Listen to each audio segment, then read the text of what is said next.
தந்தி TV கேட்டிருக்கிறீங்க ஒரு கேள்வி, இந்தியாவில் ரொம்ப மிஸ் பண்ற விஷயம் என்ன, உங்களுக்கு பிடிச்ச இந்தியன் ஃபுட் என்ன? பிடிச்ச இந்தியன் ஃபுட் சொல்லிட்டேன். இட்லி, அண்ணாமலையார் கோவில் தயிர் சோறு, புளியோதரை, கோயில் பிரசாதம் தாங்கய்யா. அதுதான், வேற ஒன்றும் கிடையாது. அதுதான் பிடிச்ச இந்தியன் ஃபுட்டு. மிஸ் பண்ற விஷயம் அப்படின்னு சொன்னீங்க கேட்டீங்கன்னா, உண்மையா சொல்லணும்னா எதையும் மிஸ் பண்ணலைங்கய்யா. காரணம் என்னன்னா, அண்ணாமலையார் கோவில அண்ணாமலையாரை தரிசனம் பண்றத, அதுதான் ரொம்ப நான் செரிஷ் பண்ணி என்ஜாய் பண்ற ஒரு விஷயம். என்னுடைய வாழ்க்கையோட ஒரு இனிமையான உணர்வுகள்னா அண்ணாமலையாரை நான் தரிசனம் பண்றது தான். ஏன்னா அங்கேயே பிறந்து அவரையே பார்த்து அவரோடையே வளர்ந்ததுனால தரிசனம் பண்றதுதான். ஆனா ஒரு நல்ல விஷயம் என்னன்னா, அண்ணாமலையார் நினைக்க முக்தி.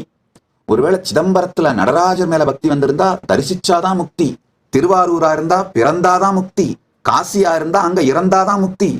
அப்ப என்ன மாதிரி ஆளுங்களுக்கு என்னதான் கதி? இது மாதிரி எந்த சங்கடமும் இல்லாம யாருக்கு வேணுமானா முக்தியை ஓப்பன் சோர்ஸா மாத்தினது அண்ணாமலையார் தான். நினைச்சாலே முக்திப்பா அப்படின்ட்டார். அதனால அந்த கட்டாயமும் தரிசனம் பண்ணி தான் ஆகணுன்ற கட்டாயமும் எனக்கு இல்லை. அண்ணாமலையான் நினைத்தாலே முக்தி.